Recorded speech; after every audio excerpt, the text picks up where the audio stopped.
Imaginez un monde où les prix doublent tous les mois, toutes les semaines ou même tous les jours. Un monde où l'argent ne vaut plus rien, où les chiffres écrits sur les billets deviennent complètement insensés et où même les produits de première nécessité deviennent inaccessibles.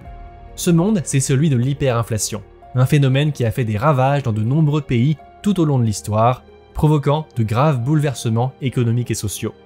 Bien qu'une hyperinflation ait toujours une ou plusieurs causes sous-jacentes, c'est un véritable cauchemar qui peut potentiellement frapper n'importe quel pays.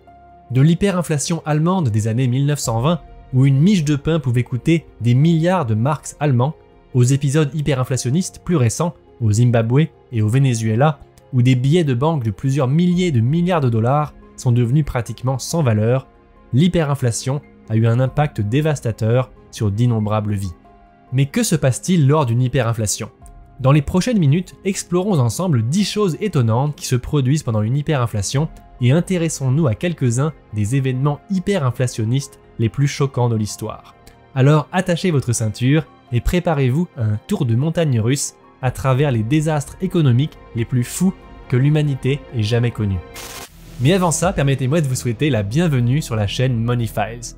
Si vous êtes intéressé par des sujets comme l'économie, la finance et le système monétaire, je vous invite à vous abonner et à appuyer sur la petite cloche pour ne pas manquer les prochaines vidéos. Et si cette vidéo vous plaît, n'hésitez pas à appuyer aussi sur le bouton j'aime, ça me fera très plaisir et ça m'aidera à faire connaître la chaîne.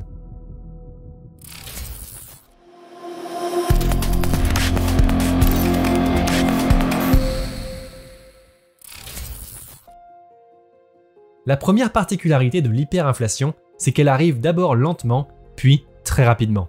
Officiellement, l'hyperinflation est définie comme une hausse des prix de plus de 50% par mois. Mais bien que ce taux semble déjà énorme, ce n'est rien comparé à ce qu'ont connu certains pays dans l'histoire à l'apogée de leur crise. Dans le livre When Money Dies de Sir Wilfred Ferguson, l'auteur raconte la période d'hyperinflation subie par l'Allemagne dans les années 1920. Il y explique qu'il a fallu 5 ans entre 1918 et 1923 pour passer d'un taux de 100% annuel d'inflation à un taux astronomique de 3,25 millions de pourcents par mois. En 1994, la Yougoslavie a connu elle aussi une période d'hyperinflation atteignant un taux de 313 millions de pourcents par an. Et en juillet 1946, la Hongrie a connu ce qui est probablement l'épisode hyperinflationniste le plus incroyable de toute l'histoire, avec à son apogée un taux d'inflation ahurissant de 4,19 quintillions de pourcents par mois. Pendant une hyperinflation, les prix des biens et des services explosent à des niveaux complètement absurdes. Tout coûte abominablement cher et les chiffres deviennent tellement grands en si peu de temps que tous les repères habituels sont perdus. En janvier 1921, un journal coûtait 30 centimes de marks allemands. Moins de 3 ans plus tard, il coûtait 70 millions de marks. En janvier 1923, un pain chez le boulanger coûtait 250 marks et moins d'un an plus tard, il coûtait 200 000 millions de marks. Au cours de certains épisodes hyperinflationnistes, les prix doublaient tous les 15 jours ou même tous les quelques jours. En Hongrie, en juillet 1946, au pic de la pire hyperinflation de l'histoire, les prix doublaient toutes les 15 heures. Si vous ne pouviez pas acheter quelque chose le jour même, alors le lendemain, vous pouviez en acheter 2 fois moins que la veille. Dans le livre When Money Dies, l'auteur décrit l'anecdote d'une femme allemande qui s'est assise à la terrasse d'un café. Elle s'attendait à payer sa tasse de café 5000 marks, mais lorsqu'elle a voulu payer, elle s'est vue remettre une facture de 8000 marks. Le prix avait augmenté de 60% en l'espace de 20 minutes. Le livre raconte aussi que dans ces conditions, un kilo de pommes de terre coûtait autant que l'argenterie familiale et qu'un beau morceau de viande coûtait plus cher qu'un piano à queue. D'ailleurs, la vitesse de hausse des prix était tellement élevée qu'au plus fort de l'hyperinflation allemande, les salariés étaient payés 2 fois par jour et se précipitaient pour dépenser leur salaire avant que les prix n'augmentent encore. L'un des facteurs caractéristiques d'une hyperinflation, c'est la perte rapide et totale de confiance dans la monnaie. L'impression trop rapide de nouvelles monnaies dévalue son pouvoir d'achat trop rapidement pour que ça ne soit pas visible. Et donc face à cette rupture du contrat de confiance vis-à-vis des épargnants, ces derniers finissent par se réveiller. Pendant l'hyperinflation des années 1920 en Allemagne, on constate effectivement qu'au fil des mois apparaissent de plus en plus de titres dans les journaux rapportant cette baisse de confiance dans la monnaie. Et à ce moment-là, le gouvernement pense pouvoir corriger le problème en imprimant encore plus de nouvelles monnaies, ce qui ne fait qu'exacerber le problème. Chaque nouvelle injection de monnaie vient d'évaluer encore plus la valeur de chaque unité de monnaie existante, une sorte de spirale infernale dont il est pratiquement impossible de sortir. Pendant une hyperinflation, tout le monde devient d'abord millionnaire et ensuite milliardaire. Au fur et à mesure de la montée des prix, le gouvernement est obligé de faire imprimer des billets avec de plus en plus de zéros dessus. Depuis 2021 par exemple, le Venezuela connaît une crise hyperinflationnaire qui a gravement dévalué le bolivar, la monnaie nationale, ce qui a forcé le gouvernement vénézuélien à introduire des billets d'1 million de bolivars. Au Zimbabwe, en novembre 2008, l'hyperinflation a atteint un pic estimé à 79 milliards de pourcents par mois. Le gouvernement a donc dû imprimer des nouveaux billets de 100 000 milliards de dollars zimbabwéens. Mais malgré ce chiffre exorbitant, ce billet ne valait pas plus que l'équivalent de quelques dollars américains. Et lors du record d'hyperinflation en Hongrie en 1946, le billet le plus absurde jamais imprimé était de 100 quintillions de pengo, c'est-à-dire 100 millions de pengo. Et donc lors d'une telle hyperinflation, les citoyens qui sont devenus récemment milliardaires doivent se promener avec des brouettes remplies de billets juste pour pouvoir acheter des simples produits de base. Par exemple, la quantité de papier nécessaire pour acheter un rouleau de papier toilette peut devenir supérieure à la quantité de papier sur le rouleau lui-même, ce qui force les citoyens à faire des choix parfois difficiles. Dans ces circonstances, certains préfèrent donc simplement laisser les billets à l'abandon dans la rue, ou alors les utiliser de manière décorative, comme du papier peint, ou encore s'en servir directement pour se chauffer en hiver, puisque le coût pour se chauffer en brûlant les billets est moins élevé que d'utiliser d'autres sources d'énergie. Pendant une hyperinflation, il y a de fortes chances de voir des pénuries dans à peu près tous les domaines. Lorsque les prix commencent à monter, les gouvernements ont tendance à penser qu'ils peuvent corriger la situation en plafonnant par décret les prix de vente de certains biens et services, par exemple les biens de première nécessité. Mais le plafonnement des prix par l'État constitue le premier pignon d'un engrenage qui crée inévitablement un ralentissement de l'activité économique et des pénuries. Les entreprises qui ont vu elles aussi leurs coûts de production augmenter à cause de l'inflation se retrouvent à devoir vendre leurs produits à prix coûtant ou à perte.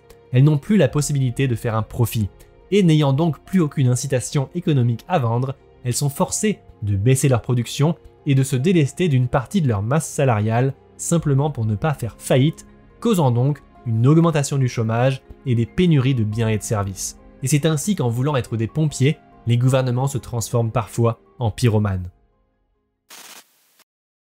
Pendant une hyperinflation, les portes de sortie sont généralement bloquées par le gouvernement. Plus l'impression monétaire s'accélère, plus la population se pose une question. Pourquoi est-ce que l'on voudrait garder cet argent puisque nous savons qu'il va perdre sa valeur très rapidement? Les épargnants commencent à comprendre qu'ils ont intérêt à échanger leur monnaie, qui est maintenant vue comme un glaçon en train de fondre, contre quelque chose qui gardera mieux sa valeur dans le temps. Pour se protéger, ils commencent à acheter de l'immobilier, des métaux précieux ou des actions en bourse. D'autres citoyens cherchent à échanger la monnaie nationale contre une monnaie étrangère. Pendant l'hyperinflation allemande, par exemple, les prix de l'immobilier, des terres agricoles et de l'or ont grimpé en flèche puisque les épargnants fuyaient la monnaie allemande vers des actifs plus sûrs. Et c'est là qu'un cercle vicieux s'installe. Plus vite la population cherche à se débarrasser de la monnaie nationale, plus vite la monnaie perd sa valeur.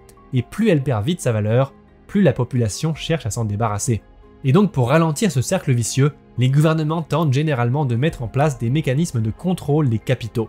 Cela devient interdit par exemple de détenir de l'or ou d'échanger la monnaie nationale contre une monnaie étrangère. En 2012 par exemple, l'Argentine a interdit aux citoyens d'acheter des dollars américains pour les obliger à épargner plutôt en pesos argentins. Mais plus le gouvernement essaye de bloquer les portes de sortie, plus le peuple comprend qu'il est absolument essentiel de se protéger au plus vite de la dévaluation de la monnaie. Une partie de la population se tourne alors vers le marché noir pour outrepasser les interdictions, ce qui accélère encore davantage l'inexorable chute de la valeur de la monnaie. En 2012, un peso argentin valait environ 25 centimes de dollars américains. Aujourd'hui, il en vaut 100 fois moins.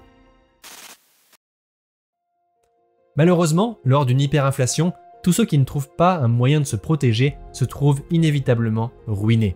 Dans la République de Weimar en Allemagne, l'hyperinflation a anéanti les économies de millions d'Allemands, particulièrement la classe populaire et la classe moyenne. Des personnes qui avaient travaillé et économisé toute leur vie se sont retrouvées presque sans rien du jour au lendemain. Et au beau milieu de cette catastrophe, les seuls chanceux sont ceux qui s'étaient endettés pour acheter des actifs comme de l'immobilier.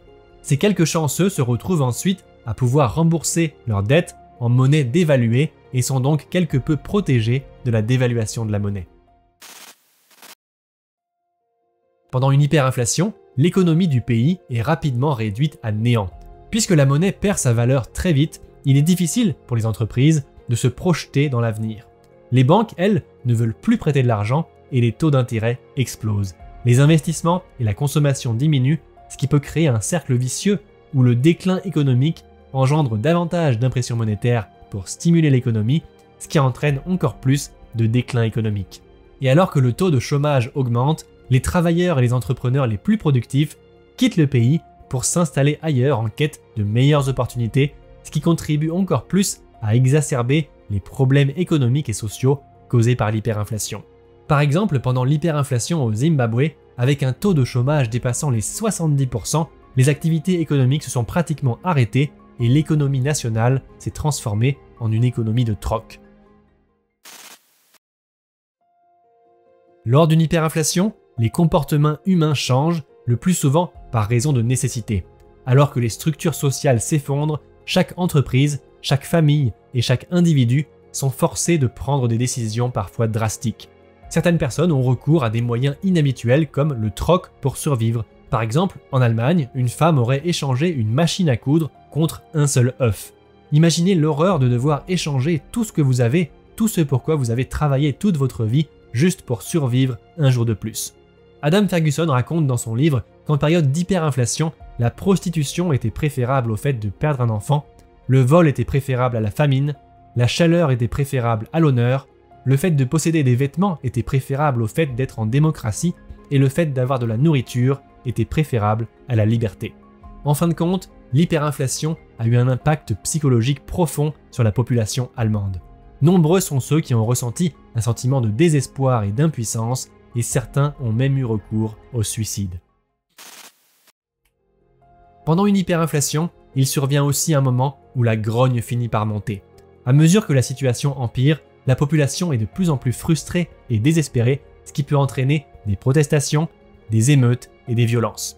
Comme l'a dit l'écrivain Alfred Henry Lewis en 1906, il n'y a que 9 repas qui séparent l'humanité et l'anarchie. En Allemagne, dans les années 1920, à mesure que l'inégalité des richesses augmentait, le taux de criminalité augmentait simultanément. Les produits de première nécessité devenant de plus en plus chers et de plus en plus rares, les gens ont commencé à se tourner vers des petits larcins ou à ne pas payer leurs factures et leurs impôts. Et donc la baisse des revenus fiscaux de l'État a encore contribué davantage à la nécessité d'imprimer encore plus de monnaie. Plus sombre encore, un peuple en proie à une inflation galopante a besoin de quelqu'un à blâmer.